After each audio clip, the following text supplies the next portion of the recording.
Hari ini kita akan bahas mengenai sel terapi dengan SOP 100 plus dan Utsukushi. Kembali lagi kita telah tegaskan bahwa sel terapi ini bukan kita menterapi diri kita dengan sel ya, tapi sel kita yang kita terapi. Sel kita yang kita terapi. Nah, dengan apa? Dengan nutrisi yang nanti kita akan gali lebih dalam. Oke, member-member FC, mari kita lanjutkan. Nah, ini sekilas tentang saya rasa sudah tahu lah ya. Nah, kita mulai dengan pertanyaan kenapa kita sakit, gitu ya. Ya, sakit ini sebenarnya nggak ada yang mau ya, nggak ada yang mau pasti, semua nggak suka ya kalau sakit. Tapi ada kalanya kita udah berupaya untuk menjaga kesehatan, tapi tetap kita juga jatuh sakit. Nah, sakit ini sebenarnya bisa disebabkan oleh beberapa hal, yaitu masalah dari dalam dan dari luar tubuh kita sendiri. Tapi kita sebelumnya kita akan melihat dulu sakit ini sebenarnya kalau menurut laporan dunia tahun 2016 yang menyebabkan yang fatal ini yang mana aja sih sebenarnya penyakit ini. Nah, yang pertama kita lihat penyakit jantung, yang kedua stroke, ketiga penyakit paru, 4 penyakit pernapasan. Nah, antara 3 dan 4 ini kok mirip ya, penyakit paru dan pernapasan. Ini bedanya kalau nomor 3 ini dia memang spesifik kena organ parunya. Kalau nomor 4 ini penyakit pernapasan adalah ini kan sistem pernapasan itu kan mulai dari hidung sampai ke paru-paru kan. Nah, untuk yang bagian-bagian lain ini bisa masuk kategori nomor 4. Seperti di hidung, di tenggorok dan lain-lainnya. Kemudian yang kelima kita lihat ada Alzheimer, demensia. Ini tentu aktivitas otak di sini. Yang keenam kanker. Kemudian yang 7 adalah diabetes. Ke-8 adalah kecelakaan. Ke-9 diare. Ke-10 tuberkulosis. Nah ini kok campur-campur ya, ada sampai kecelakaan juga masuk. Nah ini karena penyebab kematian. Ini secara umum. Kalau dilihat di sini kita lihat kategorinya 2 sebenarnya. Yang satu adalah karena kecelakaan, yang kedua karena penyakit infeksi. Yang ketiganya sebenarnya masih ada lagi satu lagi yaitu penyakit degeneratif.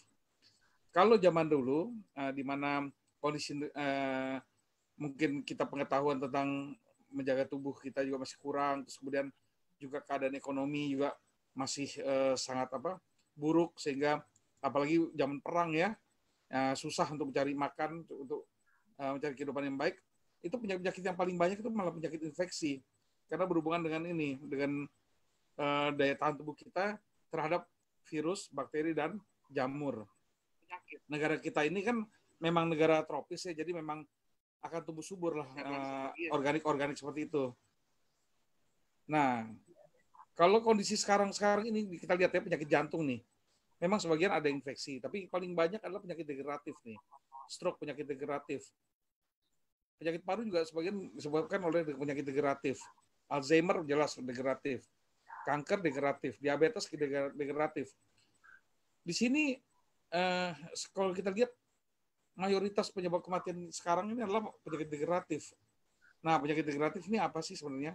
Penyakit yang berhubungan dengan penuaan sel. Penuaan sel-sel yang ada dalam tubuh kita. Jadi jelas ya, jadi makin bertambahnya usia ya otomatis penyakit-penyakit kita juga akan makin banyak yang berhubungan dengan kerusakan sel. Kita coba lihat ya definisi sakit berdasarkan konsep sel ya. Ini menurut Dr. Raymond Francis, dia di Massachusetts ya. Dalam bukunya Never Be Sick Again, sakit itu adalah disebabkan karena sel yang mati lebih banyak dari sel yang baru. Jadi artinya kemampuan tubuh kita untuk menghasilkan sel-sel baru menggantikan sel yang mati itu demikian rendahnya, kurangnya sehingga kita tidak mampu mengganti jumlah sel yang mati itu dengan jumlah yang sama atau juga mengganti sel dengan kualitas yang sama baik. Sehingga otomatis fungsi sel kita makin menurun. Nah, yang sebagaimana kita ketahui, sel itu sendiri adalah pembentuk dari seluruh tubuh kita ini. Sel ini berkumpul ke bentuk jaringan, bentuk organ. Organ itu akan beberapa organ menyatu menjadi sistem organ yang saling kerjasama untuk akhirnya menunjang kehidupan kita. Otomatis kalau ada selnya mati, kemudian mengganggu sehingga fungsi organ terganggu, itu akan berentet dia. akan mempengaruhi organ-organ yang lain dan jaringan yang lain. Akhirnya ujungnya kita sakit dan bisa mengakibatkan fatal. Nah, kita di sini mau tahu nih, apa sih yang menyebabkan kerusakan sel? Kita tahu bahwa dari proses dari luar ini juga bisa mengganggu kesehatan sel ya. Contoh, polusi udara, di mana banyak radikal bebas ya di sini. Toksin-toksin juga banyak di sini. Makanan tidak sehat, minuman yang tidak sehat, pengawet-pengawet yang dalam makanan, pestisida ini bisa kita terkontaminasi baik langsung mungkin karena kebiasaan kita menggunakan pestisida untuk membunuh nyamuk, kecoa dan lain-lain yang di rumah kita itu dengan cara yang salah ya. Nah, kemudian kebiasaan-kebiasaan buruk juga radiasi. Pestisida juga bisa dari makanan yang kita dapat, misalnya dari kita beli di pasar, kemudian cara mencucinya mungkin kurang bersih sehingga masih ada toksin yang menempel di situ dan akhirnya masuk ke dalam tubuh kita. Selain itu kita juga ada proses dari dalam, yaitu tadi yang saya bilang proses kita menua. Penuaan itu pasti ya. Jadi sel-sel kita nih makin menua seiring umur ya. Gitu. Nah ini yang perlu kita ketahui di sini bahwa tidak hanya diri kita yang punya usia. Mengenai usia sel ya, ternyata bukan kita saja yang punya umur ya, tapi sel juga punya umur. Setiap hari itu sel tuh ada yang mati dan harus berganti yang baru. Nah, sel jantung ya contohnya. Sel jantung ini punya usia 25 tahun. Jadi sejak mulai terbentuknya sel jantung hingga matinya itu kurang lebih 25 tahun. Sel kulit 21 sampai 28 hari. Sel pankreas, nah pankreas ini kita tahu bahwa dia yang bertanggung jawab terhadap penghasilan insulin ya dalam tubuh kita yang mengatur sel kontrol terhadap gula darah kita, itu mati 5 tahun ya, usianya 5 tahun. Nah, pada saat akan mati atau fungsinya menurun, sel-sel ini akan mengeluarkan sinyal yang meminta kepada ibunya sel atau stem cell untuk mempersiapkan penggantinya. Sehingga pada saat nanti dia mati, dia sudah tergantikan dengan yang baru. Nah, yang kita harapkan adalah penggantinya adalah dengan jumlah yang sama dan kualitas yang sama, agar kesehatan kita tetap terjaga. Nah, sayangnya selama ini juga kita belum bisa menjamin bahwa sel yang menggantikan adalah sel yang baik. Kenapa? Karena nutrisi kita yang mungkin kita juga belum mampu untuk bisa memenuhi kebutuhan nutrisi kita dengan baik jumlah maupun variasinya. Nah, dalam tubuh kita, ini menurut literatur, ada yang menyatakan sekitar 60 triliun dalam tubuh dewasa, ada yang 100 triliun. Ini menurut penelitian, jadi tubuh manusia dewasa, kurang lebih sel-sel kita adalah mencapai 100 triliun sel. Kita bisa bayangkan ya, pada saat kita mulai sebelum lahir ya, jadi pada saat masih pembentukan, dari sperma jadi ovum, dan ovum bersatu menjadi zigot, itu pun jadi satu sel. Satu sel inti inilah yang kemudian akan memecah menjadi 2, menjadi 4, dan seterusnya, hingga mencapai jumlah yang triliunan ini. Nah, satu sel ini juga yang selain menjadi jumlahnya banyak, juga jenisnya. Jenisnya itu kalau nggak salah sekitar 220 jenis sel yang dalam tubuh kita. Dengan fungsi yang berbeda-beda. Nah, ini semua harus bisa kita jaga jumlahnya dan kualitasnya. Makanya tugas kita jelas sebenarnya kalau ingin sehat. Yaitu sel kita harus kita mampu penuhi baik jumlah maupun kualitas. Tentunya ini semua bersumber dari nutrisi dari masukan yang kita makan ya sehari-hari. Ini bisa dilihat otak ya, kehilangan 190.000 sel dalam setiap hari ya, dan seterusnya nih bisa dilihat di tabel ya. Kemudian nah ini ya, artinya apa? Setiap hari itu miliaran sel mati. Sayangnya tidak semuanya bisa tergantikan baru. Inilah yang penyebab kita menurun kondisi kesehatannya. Jadi memang untuk bertahan tubuh, sel itu harus mampu untuk bisa beregenerasi. Ini tugas kita, tugas utama kita menjaga agar regenerasi dalam tubuh kita berlangsung, dan tentunya untuk regenerasi itu butuh bahan baku. Bahan bakunya itu nutrisi. Nutrisi itu yang paling banyak dibutuhkan adalah protein. protein itu intinya adalah asam amino.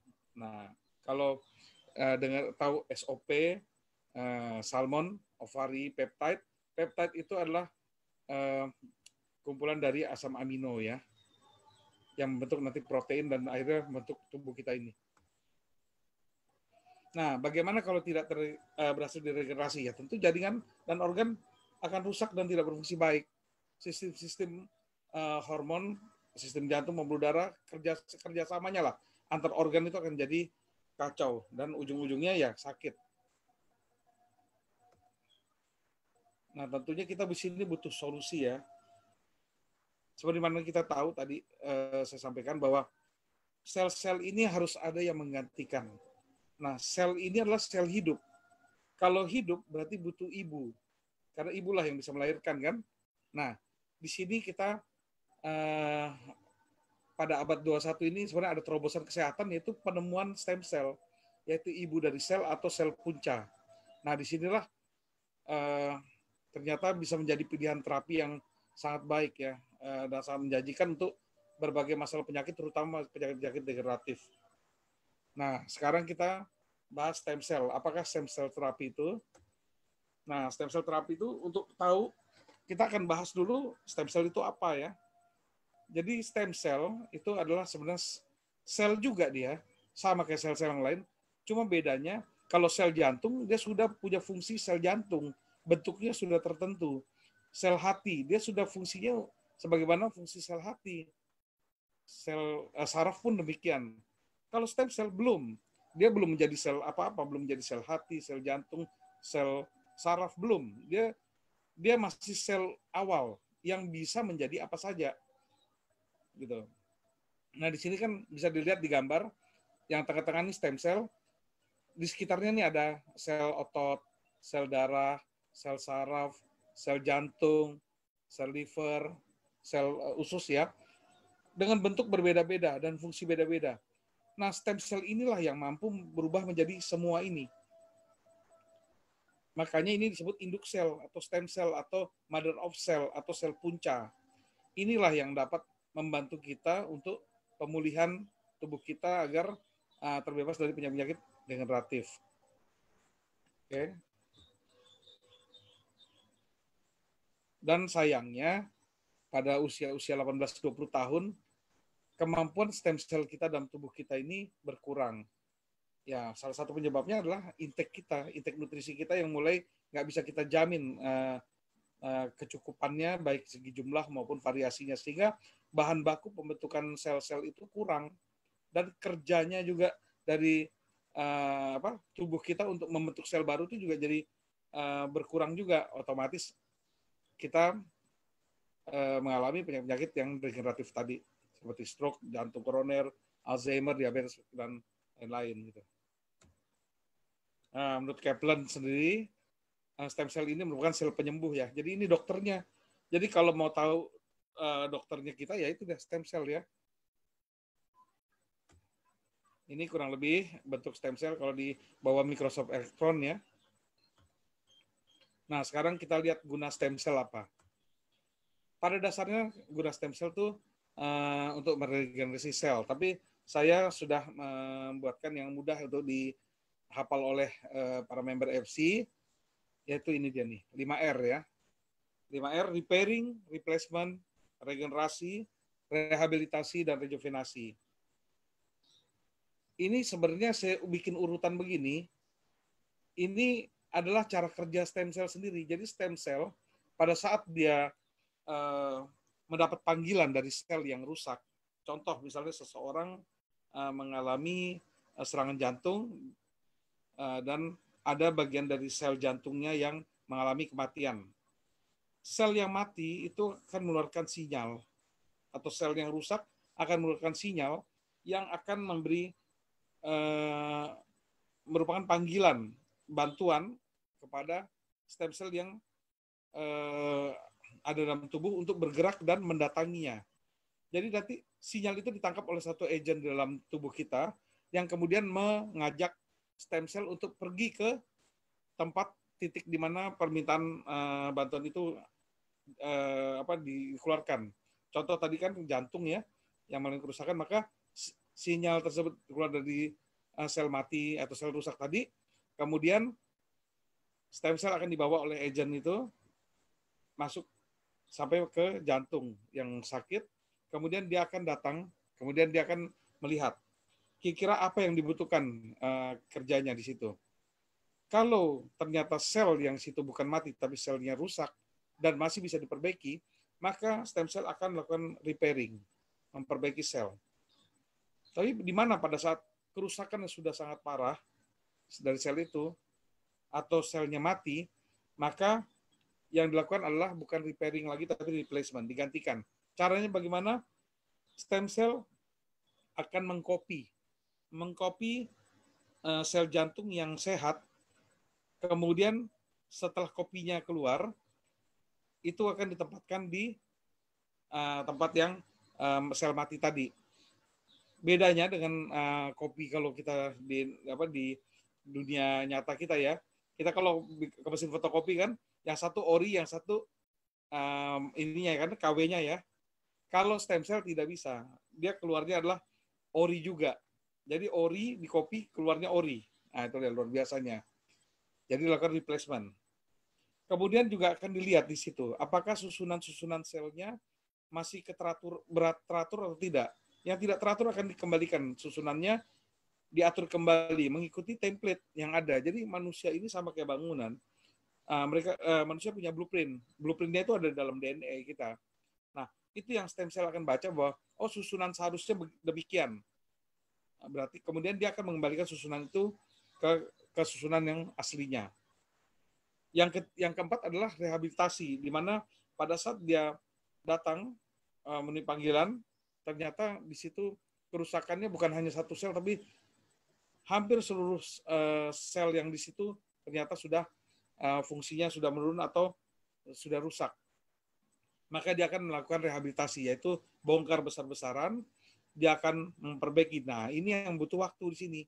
Jadi kalau kasus-kasus yang organnya sudah banyak terganggu atau satu organ tapi sudah banyak sekali yang bermasalah, sudah luas lah masalahnya, tentunya butuh waktu yang agak lebih lama untuk memperbaiki itu semua. Di sini kita butuh kesabaran dari member-member, biarkanlah agar stem cell kita itu bisa melaksanakan tugasnya, dan memang tidak bisa cepat memang, karena proses ini semua proses ya.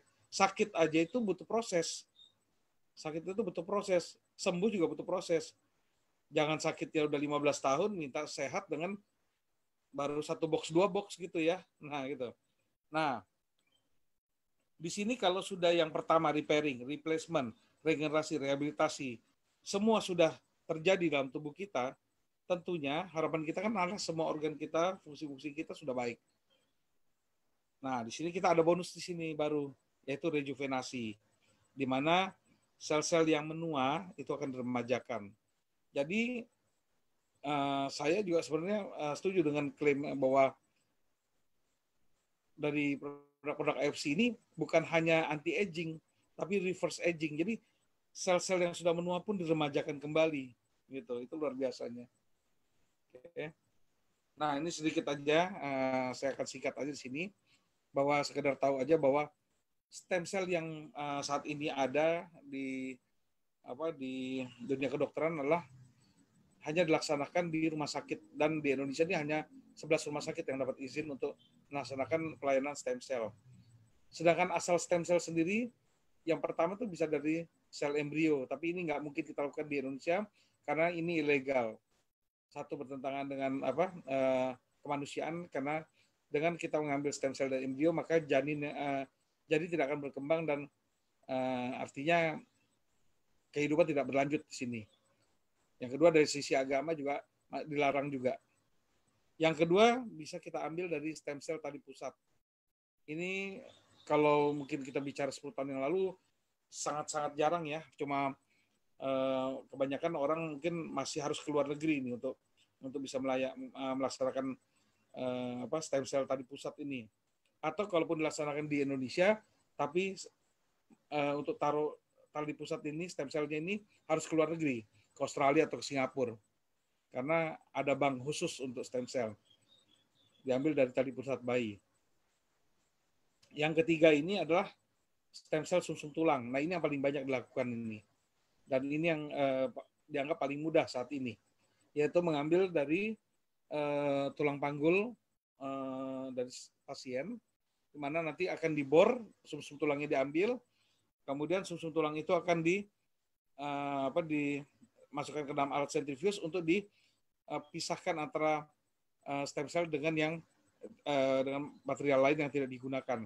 Selanjutnya nanti akan disuntikan ke dalam tubuh untuk kemudian nanti mendapatkan manfaat dari stem cell itu sendiri. Tentunya ini akan dilakukan untuk penyakit yang lebih ringan ya. Kalau yang lebih berat biasanya harus dibiarkan dahulu ya. Butuh waktu dan butuh biaya yang lebih. Nah, ini kurang lebih gambaran kalau kita secara medis ya mau mendapatkan terapi stem cell ya harus begini. Kita ini panggulnya, kemudian dilakukan pengambilan sumsum, berarti dibor ya. Nah, ini sumsumnya disedot, kemudian dimasukkan ke dalam alat pemisah. Nah, ini yang material sudah tidak dipakai, yang ini yang sudah ada stem cell-nya. Dan stem cell-nya disuntikan kembali ke dalam tubuh.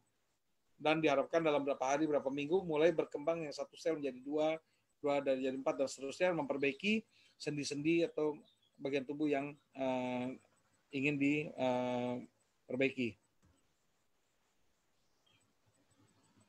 Oke, kita mungkin lihat sebentar ini ya, tentang videonya ya. Video pengambilan stem cell yang dilaksanakan di dunia medis saat ini.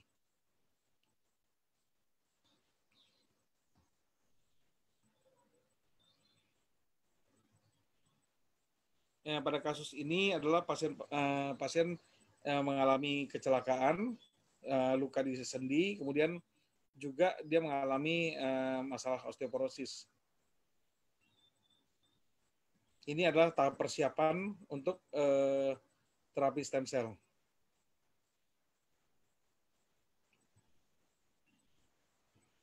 Ini adalah panggul dari pasien.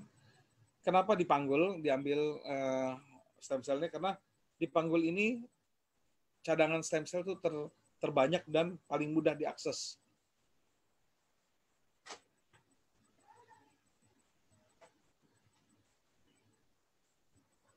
Nah, ini adalah saat ini tindakan anestesi atau penyuntikan anestesi agar proses pengeboran nanti tidak sakit ya.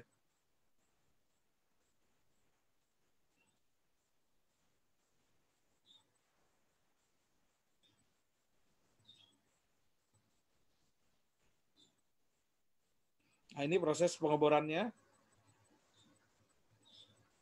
Memang kita butuh needle yang besar ya, jarum yang besar supaya mudah, karena memang secara konsistensinya dia lebih kental daripada darah dia kalau sumsum tulang.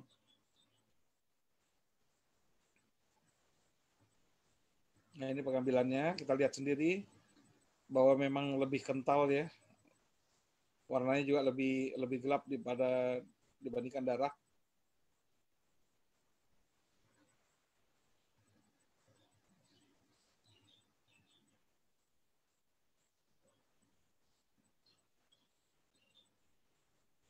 Ini bor sudah dicabut. Selanjutnya ada pengolahan.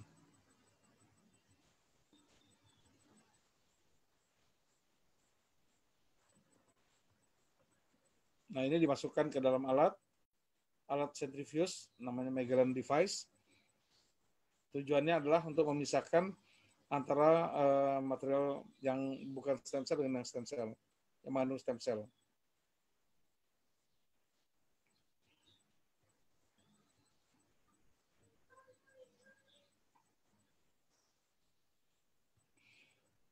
Ini proses seperti ini tidak sampai 1 jam nih kalau di klinik. Tapi ini kalau di luar negeri memang bisa dilakukan di klinik ya. Kalau di Indonesia belum boleh. Hanya boleh dilakukan di rumah sakit. Di sini ada yang sebelah kanan, yang tadi ini sumsum tulang. Sebelah kiri adalah yang stem cell.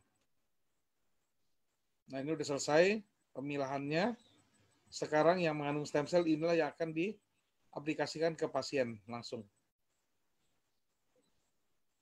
Karena kasus di sini dianggap kasus yang agak ringan, maka dilakukan penyuntikannya langsung ya.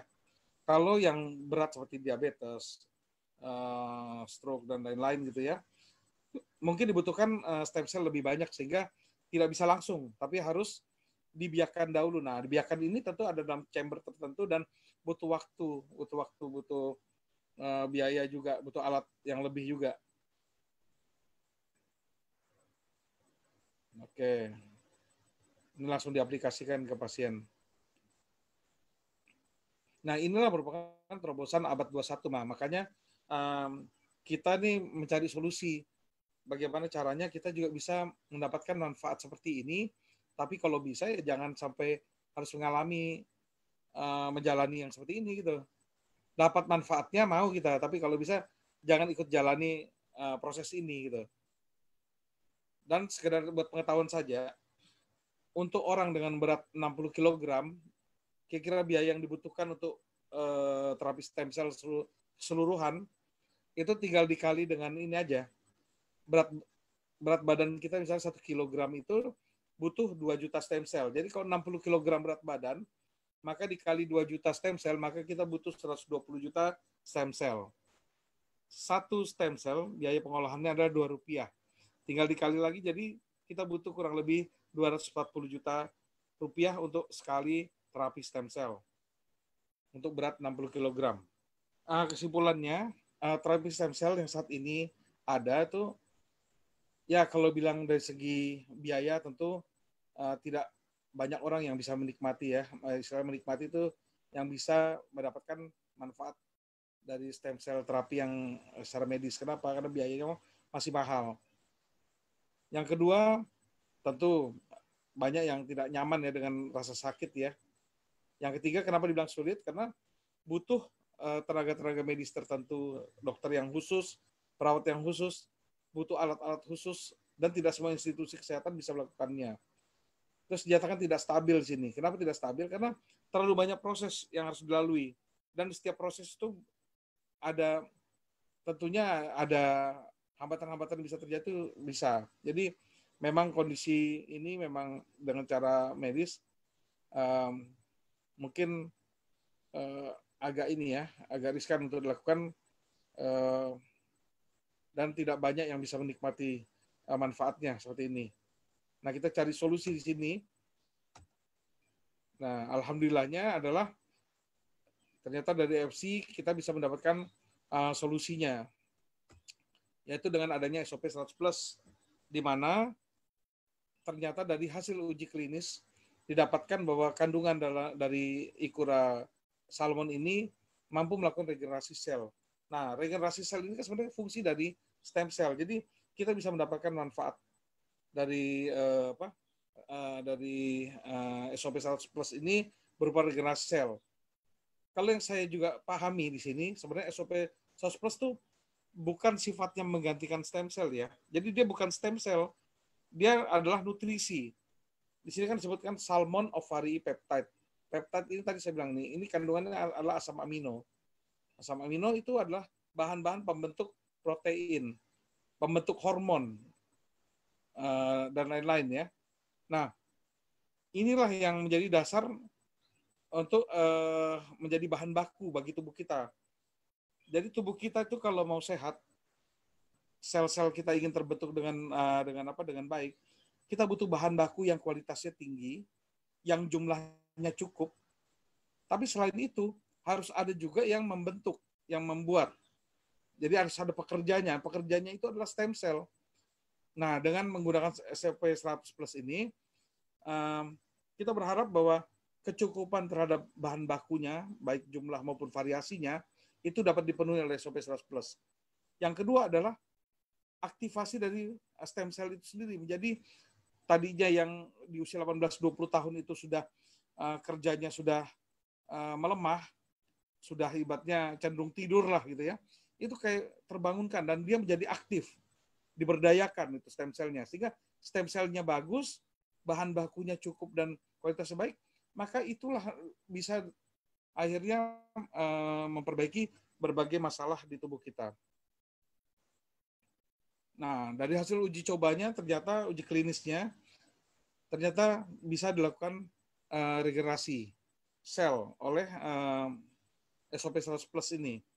Dan ini kita buktinya adalah sudah mendapatkan paten ya. Di sini kalau kita sudah ada istilahnya paten, maka kita nggak akan banyak berdebat lagi dengan orang ya di sini. Kenapa? Karena kalau istilahnya paten adalah kalau kita gunakan ke 1.000 orang, maka 1.000 orang itu akan mendapatkan manfaat yang sama. Jadi bukannya setengahnya bermanfaat, setengahnya nggak bisa merasakan, enggak. Kalau diuji secara klinis, maka dia akan ke 100%-nya itu akan mendapatkan efek yang sama. Cuma masalahnya untuk kecepatan penyembuhan penyakit itu yang berbeda-beda. Untuk responnya itu yang berbeda-beda. Kenapa? Karena faktor individual. Ada yang masalah metabolisme tubuhnya yang berbeda, yang lebih lambat, ada yang cepat. Ada yang penyakitnya mungkin memang lebih berat. Ada yang sudah banyak istilahnya organ yang bermasalah sehingga banyak yang harus diperbaiki. Jadi banyak sekali faktor yang menyebabkan variasi dari manfaat SOP ini. Tapi kalau bicara manfaat secara umum, ini 100% karena sudah mendapatkan paten, kita bisa yakin bahwa semuanya akan mendapatkan manfaatnya. Tinggal bersabar. Karena tadi seperti saya sampaikan, sakit itu nggak semena-mena tiba-tiba muncul sakit ya. Untuk muncul diabetes itu butuh waktu berapa tahun tuh persiapan untuk menjadi sakit. Nah, untuk jadi sehat, kita juga butuh perbaikannya gitu, tidak cepat juga, tidak bisa instan. Karena kita bukan mengganti onderdil mobil di sini. Tinggal copot, ganti baru, pasang, langsung go gitu. Nggak bisa. Kita harus semua faktor, kayak stroke.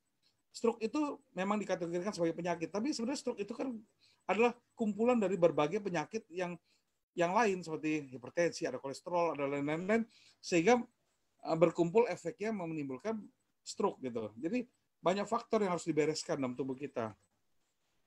Yang kedua, selain kita harus ada kecukupan gizi dan aktivitas dan stem cell, semua itu kan harus didistribusi. Yang distribusi dalam tubuh kita itu adalah darah. Nah, makanya otomatis darah kita juga harus bagus. Nah, di sini saya bersyukur nih kenapa? Karena ternyata hasil uji klinis kita ternyata bisa improve blood circulation. Jadi peredaran darah kita jadi bagus, jadi lancar. Dan memang kita harus memastikan dalam hal ini bahwa darah itu bisa mencapai semua bagian tubuh sampai yang terjauh dari bagian tubuh. Itu harus bisa menyampaikan nutrisi, oksigen, dan lain-lain. Dan kita tahu selain fungsi darah itu sebagai penghantar untuk mendistribusikan bahan makanan dan oksigen, dia juga harus mengambil hasil metabolisme tubuh yang ibaratnya sudah menjadi racun atau buangan, itu dia harus bisa ambil dan bawa ke tempat pembuangan. Salah satunya adalah ginjal. Berarti dia harus bisa bawa racun-racun itu ke ginjal untuk dibuang melalui urin. Nah, makanya penting sekali di sini kombinasi antara bisa regenerasi sel dan kemudian juga meningkatkan sirkulasi peredaran darah. Yang ketiga ini sifatnya ke arah bonus tadi yang saya bilang rejuvenasi, maka ini juga bonus manfaat dari SOP 100 Plus yaitu ke arah looks-nya kita, penampilan kita.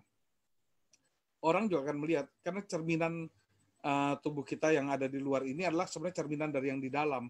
Kalau di dalamnya sudah bagus, maka di luarnya akan tampil bagus. Nggak usah banyak omong, orang akan melihat atau akan bertanya sendiri, kok bisa tampilannya jadi cerah, kok lebih tampilannya jadi segar, dan lain-lain. Itu orang akan bertanya sendiri. Dan di sini orang akan melihat bahwa, oh ternyata kita secara umum kesehatan kita menjadi lebih baik gitu. Ya, jadi kalau mau bicara nyaman sebenarnya, ya ini yang paling nyaman. Tinggal buka sasetnya, tinggal buka mulutnya, masukkan aja itu paling enak lah. Ya.